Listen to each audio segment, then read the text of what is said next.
warahmatullahi wabarakatuh. Hello everyone, kembali lagi bersama saya Siti Nurhalimah, mahasiswa Komunikasi Penyiaran Islam Universitas Islam Bunga Bangsa Cirebon. Pada video kali ini saya akan menjelaskan materi media relation untuk mencegah reputasi dan pemulihan krisis. Tujuan dan ruang lingkup pembelajaran bab ini adalah bab pamungkas yang menghubungkan semua materi sebelumnya. PR, media relation, reputasi, krisis, manajemen, hingga branding. Fokusnya adalah bagaimana media relation digunakan sebagai instrumen. Yang pertama, untuk menjaga reputasi organisasi secara berkelanjutan, memulihkan reputasi saat krisis melalui 3 pendekatan utama, yakni PR proaktif, strategi komunikasi responsif, dan pengukuran reputasi. Kompetensi yang diharapkan setelah belajar yakni menguraikan poin kunci PR proaktif, mengidentifikasikan komunikasi responsif, menganalisis strategi komunikasi, mengukur reputasi selama krisis. Definisi dan perkembangan public relation. Pengertian PR menurut PRSE, profesi yang merencanakan, menerapkan, dan mengevaluasi program untuk memengaruhi opini publik guna membangun dan mempertahankan citra positif organisasi atau individu. Intinya, PR adalah komunikasi strategis untuk membangun hubungan berkualitas dengan stakeholder. Nah, tren perkembangan PR di era digital. Pertama, pengaruh media sosial. Jadi platform utama komunikasi langsung dengan masyarakat, perusahaan harus aktif memanfaatkannya untuk media sosial sendiri. Personalisasi komunikasi. Nah, teknologi memungkinkan pesan lebih relevan untuk target audiens tertentu. Keterlibatan masyarakat. PR tidak hanya menyampaikan pesan tapi juga mendengarkan dan merespon umpan balik. Krisis komunikasi. Peran PR dalam mengelola krisis makin penting karena kecepatan penyebaran info digital, kolaborasi, dan kemitraan.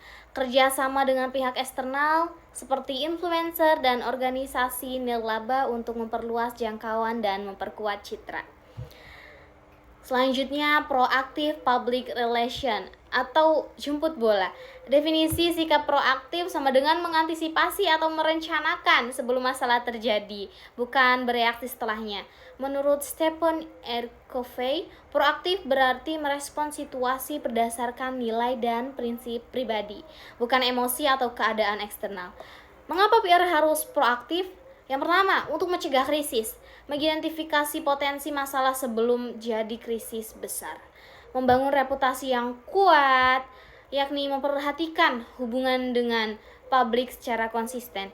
Selanjutnya, meningkatkan kepercayaan, komunikasi terbuka memperkuat kepercayaan masyarakat. Selanjutnya, menciptakan hubungan berkelanjutan, komunikasi proaktif membuat relasi lebih baik dan tahan lama. Dan yang terakhir, menyediakan informasi akurat, memberi info benar sebelum muncul spekulasi atau hoaks. Nah, strategi efektif PR proaktif sebaiknya melakukan pendekatan aktif ke publik atau sasaran kita, berkomunikasi terbuka dan jujur untuk membangun hubungan positif, dan menganalisa kebutuhan dan harapan publik secara mendalam.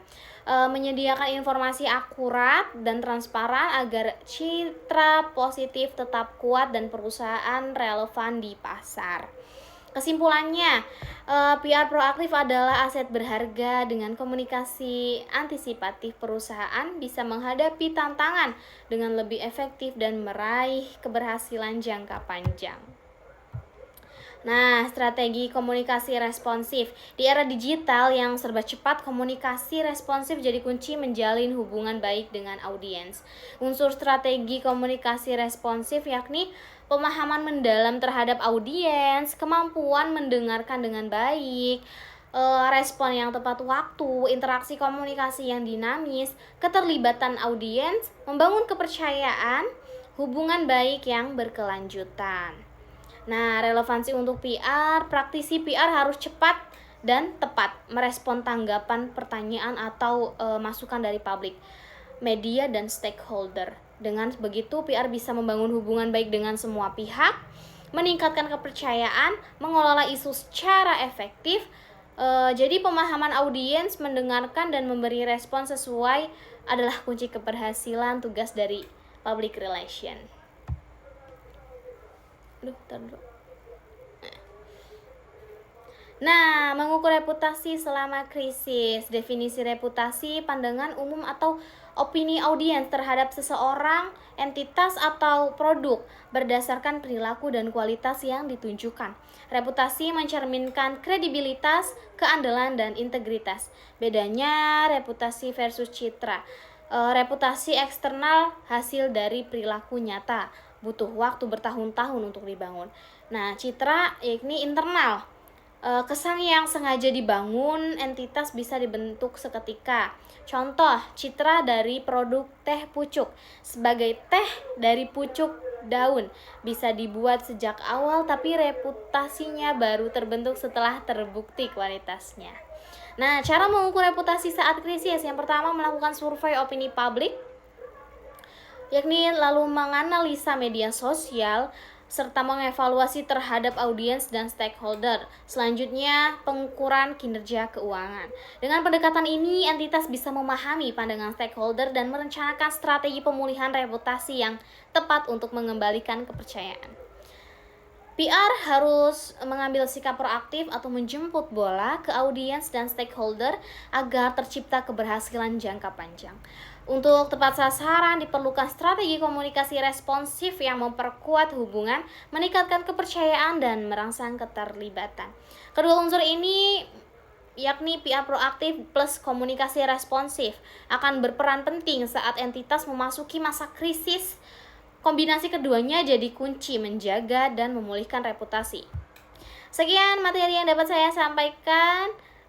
Selebihnya mohon maaf.